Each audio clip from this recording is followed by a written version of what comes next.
They say guilt is the price you pay for moments you can't forget. And maybe that's true.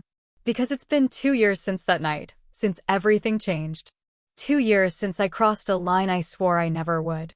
Since I looked into someone's eyes, someone I never should have looked at that way, and whispered the words I didn't even know were inside me. Please, don't stop. And you know what? Sometimes I still hear myself saying it. Not out loud, but deep in my head, like a memory that refuses to leave. Like an echo bouncing off the walls of a house that used to be a home. I know what you're probably thinking. How could she? Why would she? And believe me, I've asked myself the same questions over and over again. Because I never meant for any of this to happen. I didn't wake up one day and decide to destroy the life I built. It just unraveled. Slowly, quietly, almost like I didn't notice it until it was too late. It started with silence. Not the peaceful kind. The heavy kind, the kind that hangs between two people like fog that never lifts. My husband, Dan, he used to be my best friend. My person. But somewhere along the way, he stopped seeing me. Not in the dramatic, soap opera way. I mean literally, he stopped looking at me. No more glances across the dinner table. No more reaching for my hand in the middle of the night. No more warmth. Just routines. Bills. Work. Chores. And this ache that grew inside me like something alive. I tried, you know? I smiled when I felt like crying. I planned date nights he always canceled. I put on the perfume he used to love and watched his eyes slide right past me. After a while, I stopped trying. And that's when it started to happen. That's when someone else began to notice me. Really notice me. And the worst part? I let it happen. Not because I wanted to hurt anyone. Not because I was chasing something forbidden or exciting. But because I was starving. Starving for connection. For attention. For anything that reminded me I was still a woman, not just a wife, not just a mother, not just someone who folded laundry and asked about his day while he stared at his phone. So when the attention came from someone who should have been completely off limits, I didn't run. I stayed. And I let it fill me in places I didn't even know were empty. But this story isn't about justifying what I did. It's about how I got there. And what happened after. Because what we did, it didn't stay secret for long. And when the truth came out, it tore through everything I thought I could hold on to. Everything I thought was solid, my marriage, my self-worth, my family, it all cracked.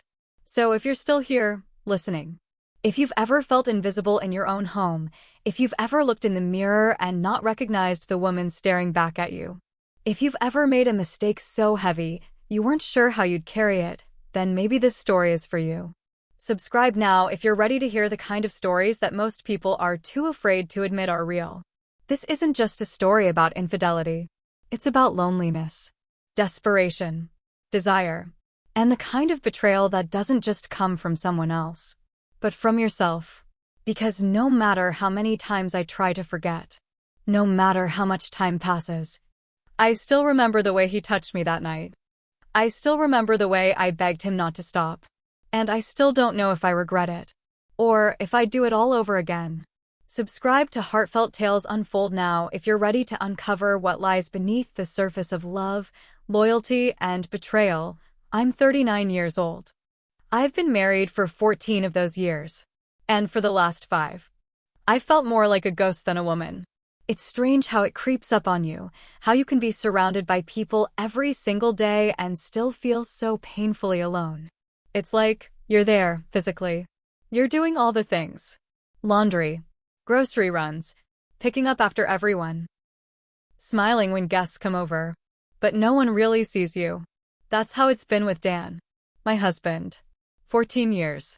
2 kids. 1 house in the suburbs. And a love story that started off with so much fire, so much promise. Now reduced to silent dinners and quick goodnights. He's not a bad man. I want to make that clear. He works hard, pays the bills, keeps the house running. But somewhere along the way, the part of him that used to reach for me, that used to pull me close just because, it disappeared. He used to kiss my neck while I cooked. Now he scrolls on his phone while I speak. He used to say, "You look beautiful today," just out of the blue. Now, he barely glances at me, even when I'm standing right in front of him. And I know I'm not the same woman I was at 25. My body has changed. My skin's softer. My eyes don't shine the same way. There are days I catch my reflection in the mirror and wonder, when did I start looking this tired? But it's not the age. It's not the weight. It's the feeling of being forgotten. Of becoming invisible in the eyes of the one person who once couldn't keep his hands off you. He sleeps next to me every night. But it's like we're miles apart. He rolls over. I turn the other way. And the silence in that bed. It's louder than any fight we've ever had. There's this one memory I can't shake. A few months before everything happened. I was sitting alone in the living room. The lights were low. A jazz record was playing, something soft and sad. I had a glass of wine in one hand, just staring at the flicker of a candle on the coffee table. And I realized, this was the most intimate moment I'd had in weeks. Just me, the wine, and the silence. Dan was in the bedroom, watching some late-night news show. He didn't even ask if I wanted to join. He hadn't for a long time. And then there's Tyler. He's my son's best friend. 21. Polite. Respectful. But there's something behind his eyes. Not in a dangerous way, no. It's more like he sees things. Feels things deeply. When he talks, he listens. Not like he's waiting for his turn to speak, but like your words actually land somewhere inside him. He started coming around more often when they began working out in our garage. Weights, protein shakes, basketball drills in the driveway. At first, I barely noticed him. Just another teenage boy, growing into his own skin. But then he'd linger in conversation a little longer. Ask me how my day was, not the rushed, obligatory way, but really ask. He complimented my cooking once. Said something like, "You make everything feel cozy." I laughed it off, but inside, I held on to that. Because cozy was more than I'd felt in a long time. Then there was this one evening. I'd just gotten home from work. Long day. My feet were killing me. Dan was still at the office. The kids were in their rooms. Tyler was in the kitchen helping my son with something on his laptop. He saw me walk in. And before I could say anything, he said, "You look tired." But in a good way. Like someone who gives too much of herself. And the way he said it, it wasn't flirtatious. It wasn't inappropriate. It was observant. Soft. Like he could see straight through the mask I didn't even realize I was still wearing. That night, I sat in my bedroom long after everyone else had gone to sleep. I didn't cry, but I felt something shift inside me. Something I hadn't felt in years. Longing, not just to be touched, but to be noticed, to be wanted. And the thing is, you don't realize how much you've been missing something until someone, even briefly, gives it to you. That tiny sliver of warmth, that spark in a stranger's words. And suddenly, you're awake again. The problem is, once you wake up, you can't pretend to be asleep anymore. He used to touch me like I mattered. Now, even when he rolls over at night, I don't feel his warmth. And the space between us? It keeps getting colder, while someone else's gaze keeps getting harder to ignore. And that's how it all began. Not with some big dramatic moment, but with a whisper of attention. A glance held just a second too long. And a woman, standing in a dimly lit living room, realizing she might not be as invisible as she thought. It happened on a Saturday afternoon. Nothing special. Just one of those slow days where time drags and the house feels heavier than usual. Dan was off at the office again. Something urgent. It always is these days. My son had asked Tyler to come by and help clear out some boxes from the garage. Stuff we kept saying we'd organize, but never did. Old decorations, tools we never use, memories shoved into cardboard. I'd just finished folding laundry when I walked out back to check on them. The garage door was open, the sun spilling in just enough to light the dust in the air. They were both laughing about something, some old basketball trophy they found. It felt normal. Simple. For a moment, I just stood there, watching my son smile. Watching Tyler lift boxes with ease, his sleeves rolled up, his face flushed from the heat. He saw me before I realized. Turned his head and smiled, this warm, easy kind of smile that feels like it has no agenda. "Hey," he said, You need us to move anything else? I shook my head. Just grateful someone's finally dealing with all that junk. He walked over, wiping sweat from his forehead with the back of his hand. And that's when it happened. So small. So nothing. But it stayed with me. He stepped closer than he needed to. And he said, "You always smell comforting. Like someone who listens." And the way he said it. Like it wasn't a compliment, but a truth. Like he wasn't trying to charm me, he was just telling me something he'd been holding in. I smiled. Laughed, actually. But it wasn't the kind of laugh that comes from joy. It was nervous. Uneasy. The kind of laugh that slips out when your body feels too warm all of a sudden and you don't know why. I brushed my hair behind my ear, trying to say something casual. "It's just an old perfume. Nothing fancy." He looked at me. Not in a way that made me feel exposed, but in a way that made me feel seen. And I felt something flicker inside me. A spark I hadn't felt in a long time. It was just a compliment, right? Just a moment. But my heart hadn't fluttered like that in years. And as he walked back into the garage, I just stood there, still. Frozen. Like part of me was waking up from a deep, cold sleep. The rest of the afternoon passed like nothing had happened. Boxes were moved. Laughter continued. I smiled when I needed to. Made sandwiches. Pretended. But something had shifted. I kept thinking about the way he said it. About how his voice dipped just a little when he said, "Like someone who listens. Like someone who understands. Like someone who cares." Later that evening, after the boys had left for a movie and the house was quiet again, I stood in front of the bathroom mirror and sprayed that perfume on my wrist. Not because I needed to. Not for Dan. But because I wanted to feel that flicker again. I closed my eyes, breathed in the scent. And I remembered the way Tyler looked at me. It wasn't love. It wasn't lust.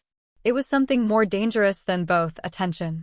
And attention, when you've been starved of it, feels like affection. Feels like safety. Feels like desire. I tried to forget it. I told myself it was just a compliment. A passing moment. Nothing more. But the next time he came over, the way he said hello was softer. The way he handed me a cup of water lingered just a beat longer. And the way our hands brushed, accidentally, I told myself, made my breath catch for half a second too long. And that wasn't the moment I knew everything was about to change. That came later, when he touched my hand and didn't let go. That night, after everyone had gone to bed, I laid there wide awake. Dan was next to me, snoring softly, one arm folded under his pillow, his back turned. Same as always. Same position. Same silence. And me, just lying there, staring at the ceiling like it held answers I didn't even know how to ask. I kept replaying it. The touch. His hand brushing mine, and staying there. It was barely anything. Not even a second, maybe. But it felt like an earthquake in my chest. Like the first crack in a frozen lake just before it gives way. And I hated that it felt good. I hated that my body responded before my mind could catch up. That a boy, a man, yes, but still, could make me feel something just by not letting go. And I hated myself more for the fact that Dan could roll over in bed next to me and I felt nothing. Not warmth. Not comfort. Not even resentment anymore. Just this, numb, aching emptiness. So I lay there, stuck in my head, picking apart every little moment. Was it me? Was I the problem? Was it so wrong? To want someone to see me again? To feel wanted? I wasn't asking for flowers. I wasn't begging for grand gestures or candlelit dinners. I just wanted someone to look at me the way Dan used to. Like I mattered. Like I was his. But that look was gone. And Tyler was starting to look at me that way. Not with hunger or lust, no. With attention. With presence. And that was even more dangerous. Because it wasn't physical yet. It was emotional. And that kind of connection? It sneaks in. Wraps around you slowly. Until you don't even realize how deep it's gotten. The next morning, I made coffee like I always do. Same mug. Same routine. But everything felt different. I avoided my reflection. I moved through the house like I was trying not to leave traces of myself behind. Later that day, while scrolling through my phone, trying to distract myself, I saw it. A message on Instagram. From Tyler. Just a few words. Thanks for today. You've got this calm energy. I like being around you. That's it. That's all it said. Simple. Innocent. Polite. But those words. They hit something in me I didn't know was still alive. I stared at the screen for a full minute. Read it once. Then again. And again. Calm energy. Like being around me gave him peace. Like I wasn't just some background noise in his day. Like I was someone, not just somebody's wife or someone's mom or a woman filling space in a quiet house. I didn't reply. I told myself I shouldn't. That replying would be the next step down a path I had no business walking. But I didn't delete it either. I left it there. Sat with it. Checked it again later. Read it again before bed. And in the smallest, most dangerous part of me, I smiled. Because after years of feeling invisible, someone saw me. And that scared me more than anything else. I told myself it was nothing. That it didn't mean anything. That I was just tired, emotional, vulnerable. I reminded myself that Tyler was young. That he probably didn't mean it that way. That I was reading too much into it. Projecting. But then I remembered the look. The way his eyes held mine. The way his voice softened when he spoke to me. The way he didn't let go of my hand. And I couldn't lie to myself anymore. Something was happening. Slowly. Quietly. And I wasn't stopping it. I should have deleted that message. Closed the app. Let it all fade into the background where it belonged. But I didn't. I kept it. Like a secret note folded into my chest. Because it made me feel something I hadn't felt in years. And that choice, that small, seemingly harmless choice, was the beginning of the end. After that message, the one he sent about liking my energy, things didn't go back to normal. Not really. He started coming around more often. At first, it made sense. My son and him were still close. Working out in the garage. Studying at the kitchen table. Laughing over basketball videos on the couch. But gradually, it started to feel like he wasn't just there for my son anymore. He'd linger after my son left the room. Ask me if I needed help carrying in groceries. Offer to fix little things, tighten cabinet hinges, carry laundry baskets upstairs, take the trash out without being asked. It was subtle, but I noticed, and I pretended not to. I told myself it was just kindness. That I was imagining the way his eyes would pause on me a little longer than they should. That I was overanalyzing the way his voice softened whenever we spoke, like he was afraid of waking something up in me too soon. But the truth? I liked it. I liked being noticed. I liked being asked how my day was, and actually being listened to. One night, it was just the two of us in the kitchen. My son had gone out to meet friends. Dan was still at work as usual. I was washing dishes, and the dishwasher, surprise, surprise, had stopped working again. Tyler offered to help. I handed him a towel and kept washing. We started talking. About nothing at first. Then about everything.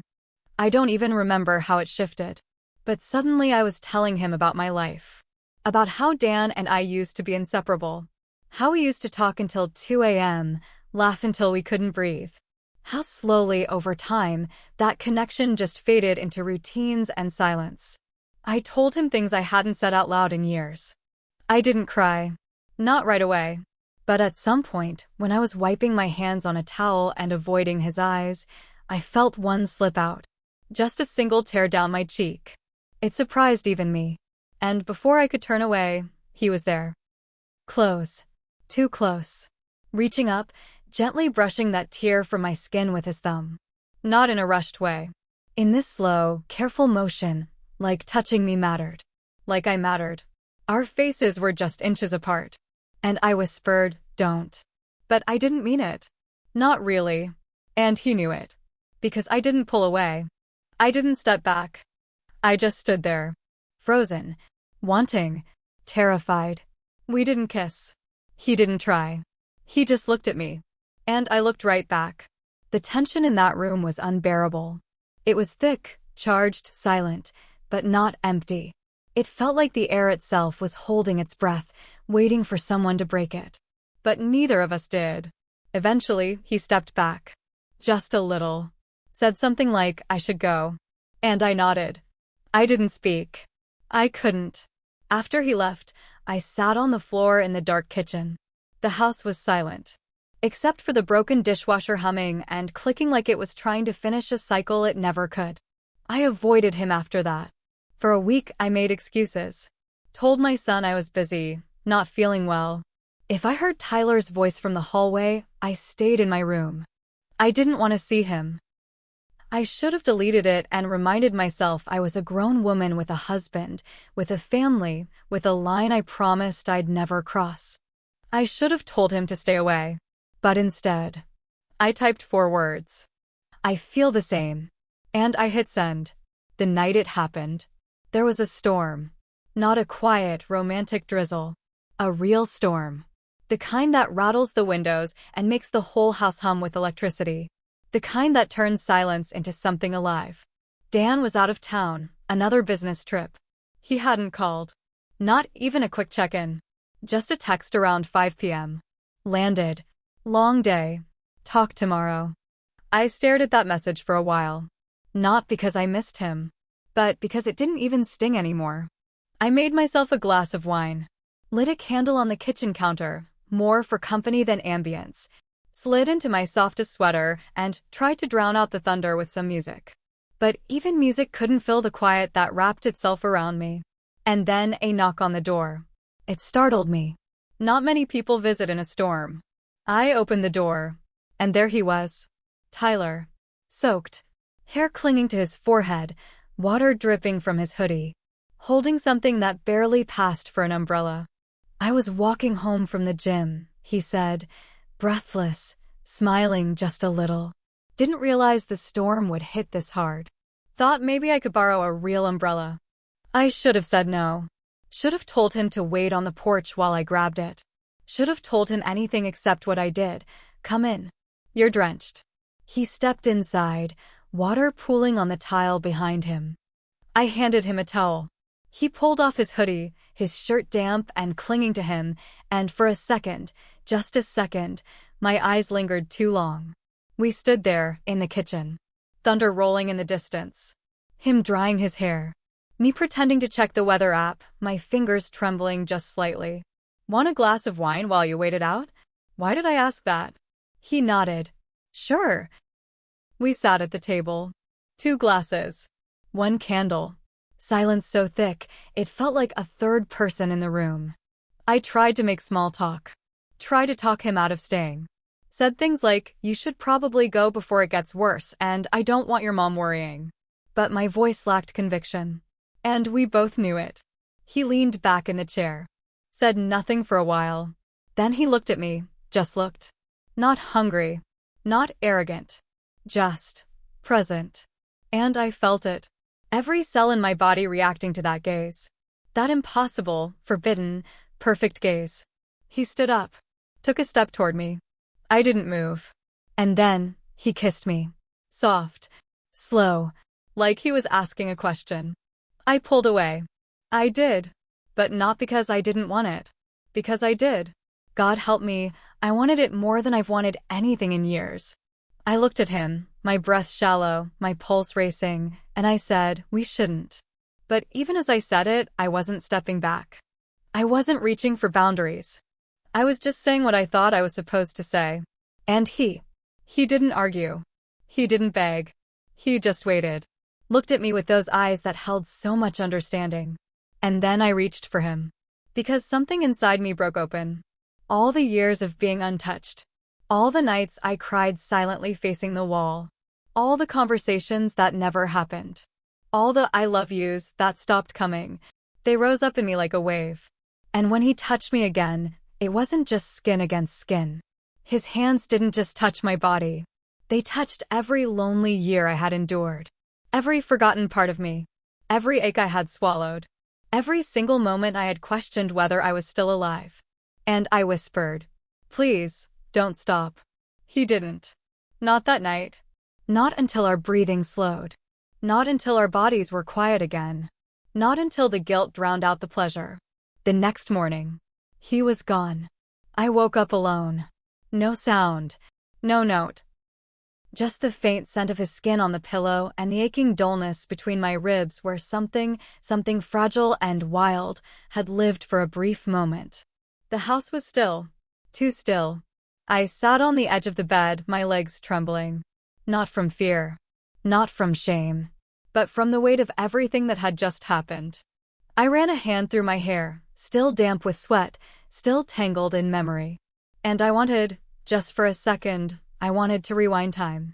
To unsay what I said. To unfeel what I felt. But it was too late. It had already happened. The line had been crossed. And I had begged him to cross it. I stood up, barely able to find my balance. The storm outside had passed, but the one inside me had only just begun. Dan came home that afternoon. Suitcase in one hand, Bluetooth in his ear, already neck-deep in emails and half-formed sentences. He walked into the kitchen and kissed my cheek without looking up from his phone. And I flinched. Not because I didn't expect it, but because I had no idea how to receive it. That touch, that casual, routine, careless touch. It felt like an invasion. I forced a smile, poured him coffee, laughed when he told me about flight delays and airport food. I played the role. Wife, mother, steady hand. Meanwhile, inside, I was crumbling. Tyler didn't come around after that. Not that day. Not the next. Not for the rest of the week. No texts. No likes on old photos. Not even a read receipt on the message I sent him. Are you okay? Do you regret it? Can we talk? Nothing. I was haunted by that silence. Every ding from my phone made my heart leap. Every shadow outside my window made me look twice. But he didn't come. And the silence. It started to feel like a punishment. Like I was the only one carrying the weight of what we did. What if he hated me now? What if he regretted everything? Or worse, what if he told someone? I couldn't stop spiraling. At night, I lay awake, reliving every second of that stormy night. How it started. How I let it happen. How I wanted it to happen. And now? Now he was gone. And I was left with a house that felt colder than it ever had before. My son noticed it too. A few days later, we were in the kitchen, passing plates back and forth when he asked, "Have you heard from Tyler?" I dropped a fork. The sound of it hitting the tile echoed like a shot.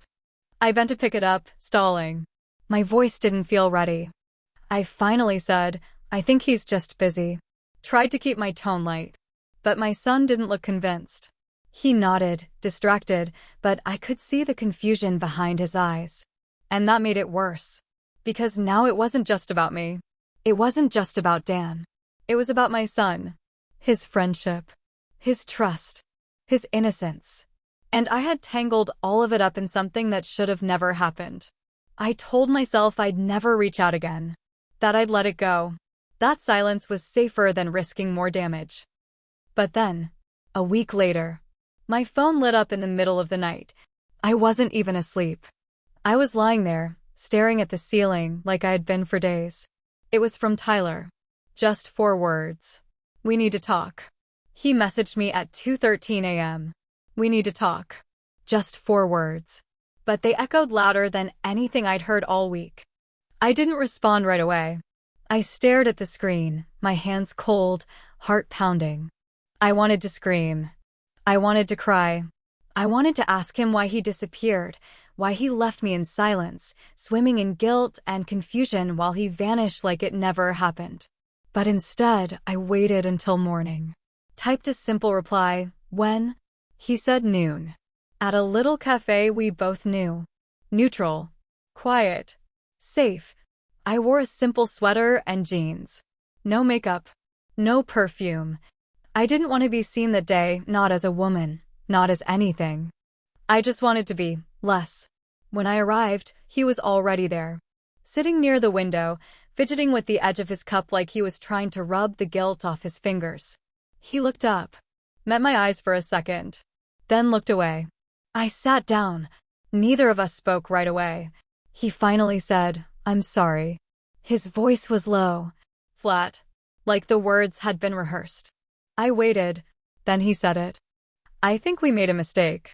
I didn't flinch. I didn't cry. I just nodded, as if my body had already prepared itself to be dismissed. I care about you, he continued. I respect you. Too much to let it go any further. Too much to let it go further? Was that supposed to comfort me? I forced myself to breathe evenly, tried to keep my face calm. But inside, I felt everything unraveling. Respect. That's what he called it. I wanted to ask him, was I just a fantasy to you? Was I something to prove to yourself? Was I a conquest before you moved on to someone your age? But I didn't say any of it, because the answer wouldn't matter. Not really. He looked at me again, like he was waiting for forgiveness. But I had nothing left to give. I told him to take care. And I walked out. No hug. No closure. Just air that suddenly felt too cold for spring. I went home. The house was quiet again, but not peaceful.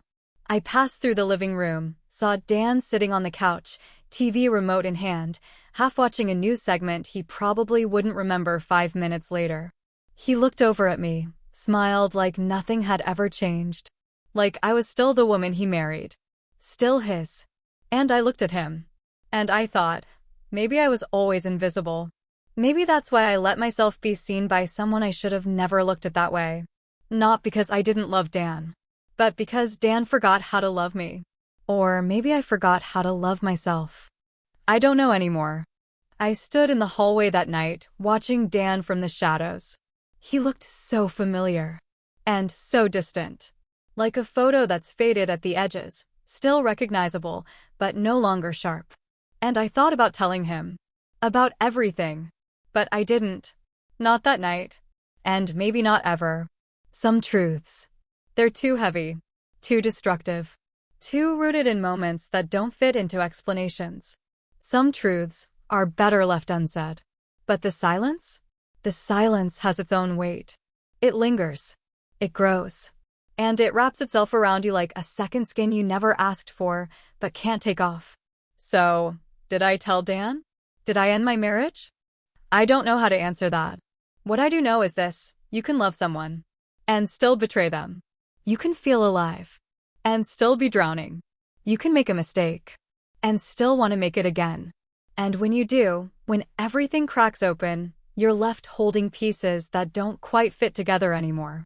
Have you ever felt completely invisible in your own marriage? Like no matter how much you do, how hard you try to keep the house warm, the kids cared for, the conversations alive, you're still fading. Have you ever looked at your partner across the room and realized they haven't really seen you in years? And then someone else comes along, not to sweep you off your feet, not to fix your broken heart, but just to notice you, to listen when you speak, to make you feel like you matter again, even if it's wrong, even if it's dangerous. What would you do? Would you walk away? Would you tell someone? Would you silence that longing or let it speak? Tell me in the comments. Tell me what you would have done. Should I have told Dan? Was I just weak? Or was I finally human? Because I don't know anymore. And maybe that's why I'm telling this story. To find out if someone out there understands. If this story touched something in you. If it reminded you of something you felt or feared or lived through, please like the video. Leave a comment. Subscribe to the channel. Because sometimes just knowing that someone heard you, that someone saw you, it changes everything. Your voice matters here. And maybe, together, we can make sense of the pieces we're left holding. Desire doesn't wait for permission. It doesn't knock politely. It doesn't ask if now is a good time. It creeps in, through the cracks of routine, through the silence between words. And it blooms in the places where love has gone quiet. That's the danger no one warns you about. We think affairs start with temptation. But more often, they start with neglect. A touch that never comes. A word that isn't said. A gaze that looks right through you. And slowly, you begin to hunger. Not just for sex, but for presence. For warmth. For someone to say, I see you. I hear you. You're not alone. And when that hunger goes unspoken for too long, it becomes desperation. Desperation makes you justify things. Makes you rewrite your own story just enough to feel okay doing what you never thought you'd do. That's what happened to me. And maybe Maybe if Dan had looked up from his phone one night and really looked at me, maybe this wouldn't be a story I'm telling now. Maybe it would have been nothing more than a quiet moment that passed. But it wasn't. Because communication matters. Attention matters. Touch matters. We don't just fall out of love, we starve in it. And by the time someone else offers us water, it's too late to ask whether they're the right person to take a drink from. Some moments, they break you. Others awaken you. And sometimes, you can't tell which is which until it's too late. So no, I don't have a perfect ending. I don't have a lesson wrapped in a bow. What I have is a story. One I'll carry with me for the rest of my life. And maybe that's the real lesson. That sometimes, the damage isn't what you did, but what you felt right before you did it. And the silence that comes after.